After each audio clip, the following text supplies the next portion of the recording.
Alrighty, so now I'm gonna season it up, and I don't do many crazy different seasonings. I try here and there different ones, but for the most part, I do the Texas style: um, salt, pepper, maybe a little garlic, onion powder, and a little bit of celery seed.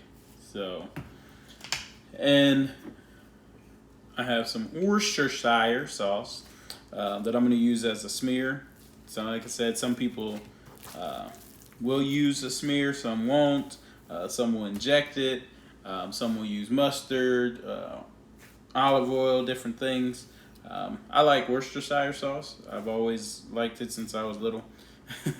So I'm going to put some on, just kind of drip it on, and then kind of rub it in here. So this is going to help my rub stick to the meat. Like I said, there's also some people that only do this side of the meat and won't do the fatty side as well. So all I say is try it out and see what works best for you. And then when you're rubbing, I just usually come down, shake it a little bit, make sure I'm getting all the sides.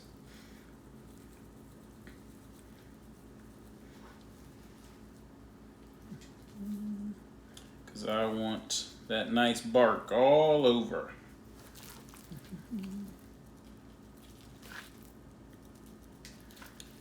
So I just like to put my hand there and block some of the rub from just falling down on the cutting board here. Because I want it on the meat. And then many people say keep shaking your rub because your different particles in there are different sizes, so they might settle. The heavier ones will settle down to the bottom. So shaking it while you're putting it on the meat.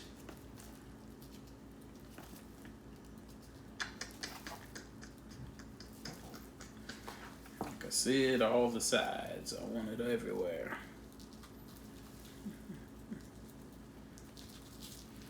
And then just nice pat. Not gonna rub it around. Not doing any rub, even though it's a rub. You don't rub your rubs. It's a good pat. And like I said, I'm gonna sit this overnight. Just put it in a light foil. Put it on a pan, leave it in the fridge. So the salt and the seasoning will really get into the meat overnight. Alrighty, flip her over, and I'm gonna do the same to the back side. Smear.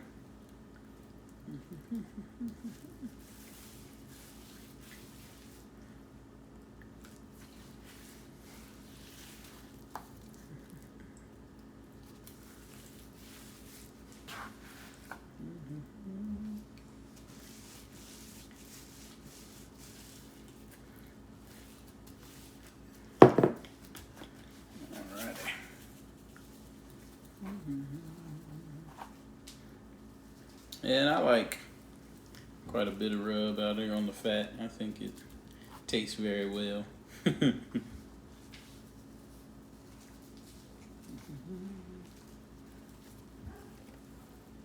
Trying to make it even as possible, and usually go back around if I see any spots that are a little light to rub.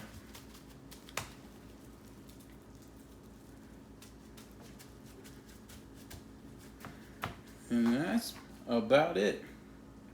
And I'll typically done it a couple different ways, but when you smoke this and you get your nice bark on there, it's gonna be pretty dark. So one of the ways I've seen some different tips on knowing which way to slice it. So as you want to go against the grain when you slice it, and if it's all got a good bark on it, you ain't gonna be able to see all the grain and everything. So if you come here, and either some people have cut off the whole corner. I've done that before, and then other times they've just made like two little slits, so you know like which way you're going to be cutting it. So you see, I just made two little slits here, so I'll see that when after the bark is set and everything, when I come to cut it. So then I'll know it's the grain is running like this. So I want to be cutting just like that. All right, that's it.